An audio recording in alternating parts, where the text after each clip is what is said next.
Amis Potterhead et rôlistes en tout genre, soyez les bienvenus sur cette nouvelle vidéo d'explication, série dans laquelle nous traitons de certaines règles pour Harry Potter jeu de rôle. Je suis Kull, et dans cette vidéo nous allons traiter du sujet épineux de la gestion du temps durant vos parties. Bien que plutôt destinée aux maîtres du jeu, cette vidéo peut également être intéressante pour vos joueurs, car ces derniers interviennent aussi dans la manière dont sera traitée la gestion du temps. À vos sabliers donc, et attaquons-nous à mieux gérer l'emploi du temps de vos joueurs. Qu'est-ce que la gestion du temps? Cette question peut paraître un peu bête, mais elle pose un réel problème à de nombreux maîtres du jeu qui débutent l'aventure. Aussi est-il important d'y répondre avant de traiter le sujet plus en profondeur. Pour faire simple, gérer le temps dans un jeu de rôle, c'est définir la manière dont le temps va s'écouler durant une partie. Si pour d'autres jeux de rôle comme Donjons et Dragons par exemple, cela ne pose que peu de problèmes, Harry Potter jeu de rôle est un peu différent, et ce pour diverses raisons. Pour commencer, vous jouez la scolarité de vos joueurs, ce qui signifie que vous aurez un emploi du temps, des heures de cours, du temps libre, des devoirs et d'autres éléments fixes dans l'emploi du temps de vos joueurs. À côté de ça, il y a votre scénario, dont certains éléments se déroulent de semaine en semaine. Comment gérer le temps dans ce cas? Devez-vous jouer chaque jour séparément? Devez-vous faire un résumé de la semaine? Ou plutôt gérer plusieurs semaines en même temps? Pas facile de trouver une solution à ces questions. C'est pourquoi nous allons traiter les diverses manières de gérer le temps en jeu, avec les avantages et les désavantages de chacune. Libre à vous de choisir celle qui vous convient le mieux à la fin. La gestion au jour le jour. De manière tout à fait naturelle, la grande majorité des maîtres du jeu se dirigent vers une gestion du temps dite au jour le jour. Celle-ci consiste à prendre le planning de la semaine de cours et suivre celui-ci jour après jour pour coller au mieux au quotidien des élèves. Pour ce faire, rien de compliqué. Il vous suffit de récupérer le planning à disposition dans chacune des quêtes ou de créer votre planning personnalisé. Il vous suffit ensuite de suivre chaque jour de la semaine, comme sur le planning présenté en exemple, avec le lundi pour les 2 premières heures, défense contre les forces du mal, suivi l'après-midi de la métamorphose, des sortilèges et de la musique magique. Vous pouvez également mentionner les différents clubs sur celui-ci afin de gérer au mieux les activités accessoires de vos joueurs. Pour ce qui est des points positifs de cette technique de gestion, on peut citer le fait que rien ne va manquer dans l'aventure. Chaque moment y est traité, chaque cours et chaque temps libre. Impossible donc que vos joueurs se plaignent d'avoir manqué une occasion de jouer une crasse à leurs rivaux ou qu'ils aient manqué de temps pour fureter dans les couloirs à la nuit tombée. Mais ce point positif peut rapidement se changer en point négatif, autant pour le maître du jeu que pour les joueurs. Comme tous les jours sont joués sans exception, le maître du jeu va nécessairement devoir meubler ses parties. Les cours étant faits de révision la majeure partie du temps, le problème de l'ennui bien connu des élèves qui suivent les cours pourrait bien se propager à vos joueurs au cours de leur partie. Improbable, me diriez-vous? Faisons un simple calcul dans ce cas. Sans compter les 6 semaines de vacances d'été, cela signifie que vous allez devoir gérer 46 semaines, soit à peu près 323-324 jours de cours. Il vous faudra donc maîtriser suffisamment les matières enseignées durant cette année scolaire pour divertir vos élèves, ce qui peut s'avérer difficile sur le long terme.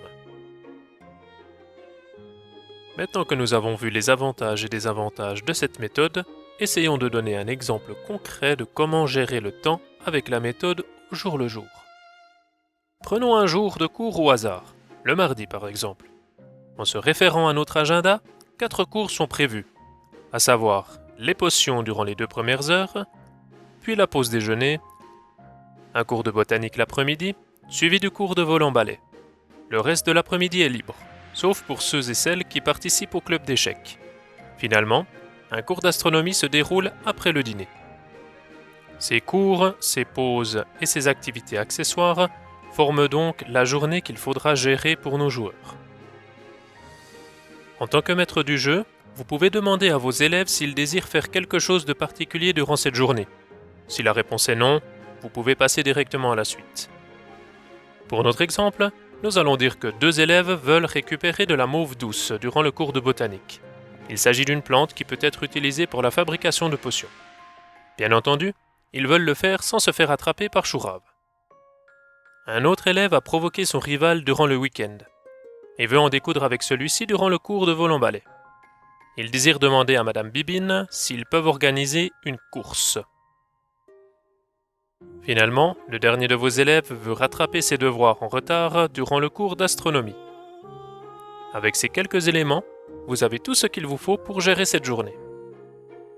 Si c'est compatible avec votre scénario, vous pouvez également choisir d'intégrer quelques éléments durant cette journée, comme la disparition d'un élève par exemple. En vous basant sur ce que votre élève voulait faire au cours de vol, vous pouvez choisir d'intégrer cet élément particulier à ce moment-là. Il ne vous reste plus qu'à intégrer ces différents éléments durant vos cours, faire les jets de dés à vos élèves, ainsi qu'intégrer les éléments du scénario à votre journée. Dans l'exemple de la disparition de notre élève, cela donnerait ceci. À votre arrivée au cours de vol en balai, c'est l'effervescence. Tout à ton envie d'en découdre avec ton rival, tu ne remarques pas tout de suite que celui-ci n'est pas présent. Tu penses d'abord qu'il s'est dégonflé et qu'il a décidé d'abandonner la confrontation. Cela te met hors de toi. En réalité, tu apprends des autres élèves qui chuchotent entre eux que celui-ci n'est plus réapparu depuis 2 jours et que les enseignants commencent à s'inquiéter. D'ailleurs, ceux-ci aimeraient bien avoir le fin mot de l'histoire sur votre dispute du week-end dernier. Que vas-tu faire ? Bien entendu, tout ceci n'est qu'un petit exemple de cette gestion du temps au jour le jour. Libre à vous d'entrer plus ou moins dans les détails en fonction de l'implication de vos joueurs dans la partie, ainsi que de la volonté de chacun de participer au cours. Petite anecdote personnelle, j'ai moi-même commencé par masteriser de cette manière avec mon équipe de bêta-testeurs. Et même si je connais bien les sujets enseignés et l'univers d'Harry Potter en général, je me suis vite retrouvé à court de matière à enseigner. Après discussion avec mes joueurs, nous avons fait un constat simple. Que ce soit dans les romans ou dans les films, les cours ne sont que peu exploités. On traite de ceux-ci, à raison d'ailleurs, quand ils permettent d'apprendre quelque chose d'important sur l'intrigue, pour ne pas surcharger l'histoire justement ou la ralentir. Partant de ce constat, nous sommes dirigés vers une autre méthode de gestion du temps. La gestion semaine par semaine. La gestion semaine par semaine permet de pallier au problème de lenteur d'avancement de la gestion au jour le jour. Elle consiste à gérer une semaine de cours comme une seule unité durant laquelle certains événements se passeront, tout en laissant de côté les éléments inutiles. Le gros avantage de cette méthode est qu'elle permet d'avancer rapidement dans votre scénario en laissant de côté les éléments de moindre importance. N'oubliez pas que vous jouez une année scolaire complète, soit à peu près 46 semaines de cours, vacances non comprises. Vous avez donc assez de temps pour développer une intrigue solide avec cette méthode, sans donner l'impression d'avancer trop rapidement. Cette méthode permet également de gérer vos devoirs comme une variante répartie sur une semaine, et non plus au jour le jour. Les joueurs pourront donc adapter leur temps de travail en fonction de ceci. Le désavantage de cette gestion est qu'elle bloque un peu les joueurs, en limitant leurs actions. Là où la gestion au jour le jour laissait trop de liberté, celle de la gestion semaine par semaine est bien souvent trop restrictive. Très vite, vos joueurs risquent de se retrouver dans des situations du genre « Ah, mais nous sommes déjà à la fin de la première période. J'ai pas appris les sorts et potions que je voulais. » Ou alors « Ah, je voulais lire un petit peu plus, mais ça allait beaucoup trop vite. J'ai oublié de préciser ça d'une semaine à l'autre. » La gestion semaine par semaine est donc un bon moyen d'avancer rapidement, mais elle peut faire passer les joueurs au second plan, ce qui n'est pas une bonne chose. Ils deviennent alors spectateurs plutôt qu'acteurs, se contentant d'intervenir durant les scènes clés de l'intrigue, et n'ayant plus vraiment de réel impact sur le scénario dans sa globalité. Exemple de gestion semaine par semaine. Comme les devoirs sont gérés sur une semaine et non plus au jour le jour, on commence généralement par déterminer la quantité de devoirs de la semaine. Pour ce faire, vous pouvez vous référer au chapitre correspondant de la base. Mettons que dans notre exemple, nous ayons déterminé qu'il s'agira d'une semaine chargée. Les élèves n'auront donc qu'une quinzaine d'heures à disposition pour leur temps libre. Une fois le temps pour les clubs retiré, cela ne leur laisse que 12 heures durant la semaine, soit assez peu de temps au final. Le maître du jeu demande alors ce que font les joueurs. Dans notre exemple, mettons que le maître du jeu gère 3 joueurs. Voici à quoi peut ressembler leur réponse. Le premier joueur. Je vais me concentrer sur mon sortilège de soins. Ces derniers événements m'ont fait comprendre que nous allons en avoir grandement besoin. J'y consacre tout mon temps libre pour finaliser son apprentissage cette semaine. Pour le deuxième joueur, moi je vais enquêter sur ce que font nos rivaux. À chaque fois, ils semblent avoir un coup d'avance sur nous, et ça m'énerve. Je vais y consacrer 8 heures cette semaine. Les 4 dernières heures, je vais faire une potion de brume magique, ça sera toujours utile. Le troisième joueur, pour ma part, je vais terminer la lecture de mon ouvrage. Tu m'avais dit qu'il me fallait encore 5 heures. Le reste du temps, je vais aider pour espionner nos rivaux. Le maître du jeu se réfère ensuite au calendrier des faits marquants pour le scénario, afin de voir si quelque chose de spécial se déroule cette semaine. En regardant celui-ci, il constate que c'est le moment où les rivaux se retrouvent dans la salle sur demande pour mettre au point leur plan. Puisque les joueurs veulent espionner leurs rivaux, c'est parfait. On pourra donc jouer la rencontre entre les joueurs et les rivaux lorsque les rivaux tentent d'accéder à la salle sur demande. Il ne reste donc plus au maître du jeu qu'à poser le décor et faire une petite description de cette rencontre. En consacrant quelques heures chaque jour à suivre vos rivaux, vous commencez à comprendre qu'ils suivent une certaine routine. Une fois le repas du soir terminé, ils se dirigent toujours au 7e étage de Poudlard, et c'est là que vous les perdez. Un soir, vous décidez de vous rendre en avance dans cette partie du château avant leur arrivée. Dissimulés derrière de grandes amphores, vous les voyez arriver dans le couloir. Ils s'arrêtent alors tout proche de vous, en face de la tapisserie de Barnabas le Follet, tentant d'apprendre le balai au troll. Ils font alors quelque chose d'étrange, passant et repassant à 3 reprises devant cette tapisserie. Vous voyez alors apparaître une porte dans l'espace vide en face de celle-ci, entre la fenêtre et un vase de grande taille. La porte s'ouvre et ils s'apprêtent à entrer dans la salle. Que faites-vous ? La suite dépendra des joueurs et de leurs réponses. Avec le système de gestion semaine par semaine, on passera les différents éléments inutiles de celle-ci, soit tous les cours et éléments qui n'influencent pas directement le scénario principal, comme les révisions, la fabrication de la potion et la lecture de l'ouvrage. La semaine sera donc rapidement passée pour ne se concentrer que sur la rencontre entre les rivaux et les personnages joueurs. On finalisera la semaine par les jets de dés, l'apprentissage du sort de soin, la fabrication de la potion de brume magique, ainsi que l'expérience gagnée lors de la lecture de l'ouvrage. Puis on passera à la semaine suivante en répétant l'opération. Petite anecdote personnelle. Après les problèmes rencontrés lors de la gestion au jour le jour, nous avons essayé, avec mon équipe, la méthode de gestion semaine par semaine. Si les résultats étaient meilleurs au niveau de l'avancement des intrigues secondaires et du scénario, cette méthode provoquait quand même pas mal de frustration chez mes joueurs. Ceux-ci se retrouvaient rapidement à subir le scénario sans réellement pouvoir agir entre 2 événements clés, ce qui n'est pas souhaitable quand on est maître du jeu. C'est de cette seconde problématique qu'est née la gestion fluide. La gestion fluide. Nous voici désormais arrivés au dernier type de gestion du temps, la fameuse gestion fluide. Pour faire simple, la gestion fluide est une sorte de mix entre la gestion au jour le jour et la gestion semaine par semaine. Comme pour la gestion semaine par semaine, on va gérer le temps d'une semaine à l'autre en considérant une semaine de cours comme une seule unité. Mais au lieu de simplement passer les cours et d'autres activités accessoires, le maître du jeu prend quelques périodes de cours chaque semaine pour se focaliser sur celle-ci. Par exemple, vous pouvez décider de jouer le premier apprentissage d'un sortilège ou d'une potion, de traiter la découverte d'une nouvelle plante ou animal fantastique.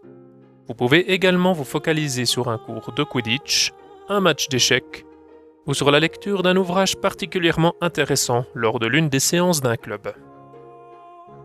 Les avantages de cette gestion fluide sont également une combinaison des 2 premiers types de gestion. En ce qui concerne le scénario, celui-ci avance bien plus rapidement que dans une session au jour le jour. Cela permet également de laisser les semaines chargées en devoirs et pauvres en événements de côté. Inversement, cette méthode permet de se focaliser sur les semaines intéressantes, en jouant les cours où il se passe réellement quelque chose, tout en laissant de côté les cours ennuyeux. Cette méthode permet aussi d'intégrer plus facilement les quêtes annexes, requêtes et autres événements secondaires qui parsèment l'année. Comme pour la gestion semaine par semaine, la gestion fluide traite des devoirs comme une variante répartie sur une semaine. tout en laissant la possibilité de se focaliser sur une journée particulière si les événements qui s'y déroulent sont nombreux. Finalement, la gestion fluide permet aux joueurs de réellement interagir avec le scénario, supprimant le problème du joueur-spectateur de la gestion semaine par semaine. Mais cette méthode n'a pas que des avantages. Au nombre des désavantages, nous pouvons citer la nécessité pour le maître du jeu d'être extrêmement flexible sur sa manière de jouer.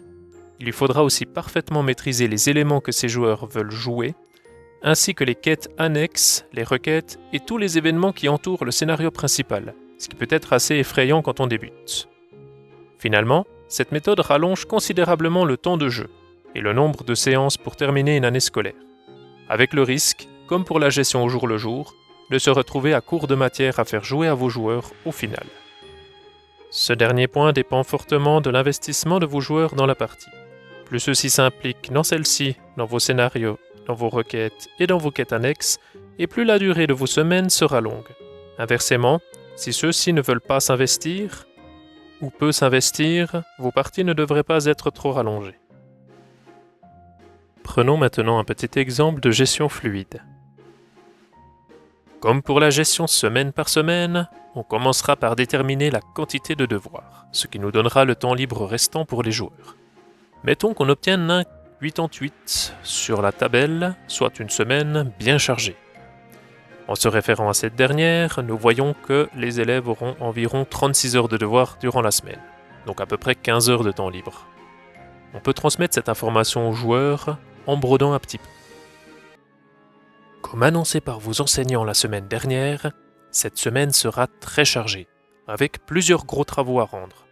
Vous aurez, entre autres, 4 parchemins à rendre sur la préparation et les effets secondaires du filtre de confusion pour le cours de potions.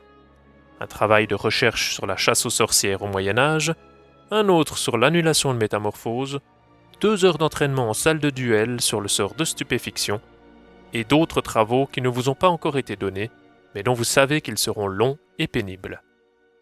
Cerise sur le gâteau, votre préfète vous annonce que c'est votre chambre qui sera également de corvée de ménage cette semaine. Une fois cette information donnée, vous prenez votre planning de la semaine et vous demandez à vos élèves ce qu'ils veulent faire de celle-ci. Voilà quel genre de réponse vous pourrez obtenir. Le premier joueur. Je veux travailler un petit peu sur mon sort des Géminés. Je vais y consacrer 5 heures. Ensuite, j'ai mon club d'échecs. Il faut que j'aille participer. Ça fait 2 fois que je rate. Cette fois-ci, ça ne pardonnera pas. Donc, je vais consacrer 2 heures cette semaine à aller faire quelques parties. Il me faut ensuite terminer le livre que j'ai emprunté, à savoir encore 4 heures. Ce qui ne me laisse que 4 heures, durant le week-end, je précise, que je vais consacrer à espionner nos rivaux pour voir ce qu'ils mijotent. Le deuxième joueur. J'ai mon entraînement de Quidditch cette semaine. Il va me falloir environ 4 heures. Ensuite, cette punition totalement injuste que j'ai reçue qui va m'occuper encore 3 heures. Puis je vais consacrer 5 heures à ma petite amie. Je pense que c'est un minimum, ce qui ne me laisse que 3 heures. Bon, je crois que la meilleure chose à faire est encore d'aller espionner les rivaux avec mon camarade. Le connaissant, si je le laisse seul, il va encore se mettre dans une situation pas possible. Le dernier joueur. Bon, de mon côté, étant premier de la classe, je fais mes devoirs en un tiers du temps nécessaire. Bien, c'est donc pas 15 heures que j'ai à disposition, mais 38. Waouh! Que faire de tout ce temps? Bon, alors, on va commencer par un petit repli pour l'espionnage de ce week-end. Je vais préparer des potions de colle et de brume magique. De cette manière, en cas de problème, on va pouvoir se dissimuler et puis empêcher une éventuelle poursuite. La dernière fois, ça nous a pas vraiment réussi. Ça va me prendre environ 8 heures. Ensuite, je vais consacrer 10 heures à la lecture d'un ouvrage complet sur la métamorphose pour augmenter mes compétences. Vraiment, dans cette compétence-là, j'ai vraiment des lacunes. Ensuite, 4 heures pour mon club de lecture et 6 heures finalement pour l'apprentissage de mon sortilège de bouclier. 2 heures dans la semaine seront consacrées à mon familier, faudrait pas que je le laisse tout seul trop longtemps, et les 4 dernières heures avec mes camarades pour l'espionnage des rivaux. C'est parfait, ça me fait une semaine bien remplie. Ces éléments déterminés, il ne vous reste plus qu'à voir si quelque chose se passera au niveau de votre scénario. Pour ce faire, vous pouvez vous référer au calendrier des événements du scénario ou simplement voir vos feuilles de notes. Mettons que pour cette semaine, d'étranges créatures apparaissent dans l'enceinte de Poudlard. C'est parfait, vous pouvez faire intervenir celles-ci lors de la sortie visant à espionner les rivaux. Cela change légèrement les plans de vos joueurs, mais pas totalement. Ceux-ci ayant précisé que cela se passerait le week-end, parfait. Ça se passera donc le samedi. Pour les autres éléments à traiter, vous pouvez vous référer à votre calendrier pour voir si de nouveaux sortilèges, de nouvelles potions ou de nouveaux éléments de matière seront enseignés durant cette semaine. Si c'est le cas, prenez quelques minutes pour détailler ceux-ci, en vous référant aux divers plans de formation pour égayer un peu vos descriptions. Comme vos joueurs désirent participer à leur club, vous pouvez également utiliser ces périodes pour faire quelques petites descriptions, quelques jets de dés et quelques parties roleplay. Finalement, servez-vous des parties d'apprentissage, par exemple lors de la lecture de leurs ouvrages, lors du travail de leurs sortilèges, pour faire intervenir divers personnages non joueurs. C'est toujours intéressant pour renforcer les liens avec ceux-ci. Pour la partie d'infiltration visant à espionner les rivaux, voici comment vous pourriez l'aborder. Voici plusieurs minutes que vous déambulez dans les couloirs en suivant vos rivaux. Jusque-là, tout se passe au mieux. Ceux-ci ne semblent pas s'être aperçus qu'ils sont suivis. Alors qu'ils tournent à un angle d'un couloir, vous vous apprêtez à les suivre. Mais soudain, un bruit de verre brisé retentit dans le couloir opposé. Puis un cri strident. Quelqu'un est visiblement attaqué. Alors que vous vous retournez, vous apercevez une créature aux ailes de chauve-souris disparaître au coin de ce couloir. D'autres cris résonnent et d'autres bruits de verre brisés. C'est la débandade. Les élèves courent dans tous les sens. Vous ne comprenez pas exactement ce qu'il se passe, mais vous êtes devant un choix. Allez-vous suivre vos rivaux ou cette étrange créature que vous venez d'apercevoir? Petite anecdote personnelle. C'est au moment où mon équipe et moi-même avons appliqué cette méthode de gestion que les choses sérieuses ont commencé. Avec la gestion fluide, on laisse de côté les journées peu intéressantes, celles durant lesquelles les élèves ne font que suivre les cours, faire des révisions ou faire leurs devoirs, mais sans que rien de spécial ne se passe. Il s'agit de ces fameuses journées de cours que nous avons tous subies quand nous étions élèves, celles où le temps semble s'écouler bien plus lentement qu'à l'ordinaire. Une fois ces journées laissées de côté, on se concentre alors sur le scénario, les intrigues secondaires, les requêtes, mais aussi, et c'est là peut-être le plus important, sur ce que veulent faire les joueurs. Certaines semaines sont alors chargées en événements, et d'autres non. Il nous est même arrivé de laisser passer une semaine complète sans intervenir, car leur personnage était épuisé, blessé, et qu'il n'allait rien se passer d'intéressant durant celle-ci. D'expérience donc, je ne peux que vous conseiller cette méthode de gestion du temps, sauf si vos joueurs sont adeptes de la gestion au jour le jour, ou s'ils préfèrent du story rush, se concentrant uniquement sur le scénario. Dans ce cas, la gestion semaine par semaine leur conviendra parfaitement. En conclusion, comme bien souvent dans le jeu de rôle, il n'existe pas de solution miracle pour gérer le temps de jeu. Nous ne pouvons malheureusement pas vous dire « Faites comme ça marche à tous les coups et avec tous les joueurs ». Le mieux reste encore d'essayer les différentes méthodes durant vos premières parties. En vous basant sur la présentation des 3 méthodes de gestion, vous devriez déjà arriver à vous faire une petite idée de ce qui conviendra le mieux à vous ainsi qu'à vos joueurs. Il est cependant très important de discuter entre maîtres du jeu et joueurs une fois vos premiers essais terminés. Le ressenti de ces derniers est vital pour que vos parties se déroulent au mieux. Est-ce que les semaines passent trop vite ou trop lentement? Doit-on accorder plus de temps aux cours ou se concentrer sur les temps libres? Doit-on ajouter plus de requêtes, plus de quêtes annexes ou au contraire diminuer le nombre de celles-ci? C'est en répondant à ces questions que vous parviendrez à cibler au mieux les attentes de vos joueurs et la manière la plus adéquate de masteriser, même si, au final, vous pouvez trancher en cas de désaccord. Le dernier conseil que je peux vous donner est d'essayer, de faire vos propres expériences durant vos premières parties, afin de voir ce qui vous convient le mieux, à vous et vos joueurs. Mais si vous avez encore des doutes ou d'autres questions, vous pouvez bien entendu demander l'avis d'autres maîtres du jeu, ainsi que d'autres joueurs sur notre canal Discord. Comme toujours, nous nous ferons un plaisir d'y répondre. Nous voici arrivés au terme de cette 6e vidéo de la série Explications. J'espère qu'après celle-ci, vous êtes un peu plus au clair avec les différents types de gestion du temps et que vous vous sentirez plus à l'aise durant vos parties. Comme vous vous en doutez, il est difficile de donner des exemples concrets de chaque gestion sans prendre une heure complète par type pour les détailler. J'espère cependant que ceux traités dans la vidéo vous aideront à mieux comprendre le fonctionnement de la gestion du temps. Comme à chaque fois, si le concept vous plaît, n'hésitez pas à nous laisser un commentaire et à aller voir les autres vidéos sur le sujet. N'oubliez pas de partager un maximum cette vidéo entre joueurs et maîtres du jeu, ainsi qu'à vous abonner à la chaîne pour ne rien rater des nouveautés. Vous pouvez également nous rejoindre sur Discord pour partager vos expériences de joueurs et de maîtres du jeu et ainsi prolonger l'aventure Harry Potter jeu de rôle. Tous nos documents de jeu étant gratuits, tout comme les conseils et aides que nous vous fournissons, nous vous invitons à visiter notre Ko-fi pour nous soutenir dans notre travail afin que nous puissions continuer à vous fournir des aides de jeu de qualité. C'était Cole pour Geekit, que la passion vous guide et vous accompagne.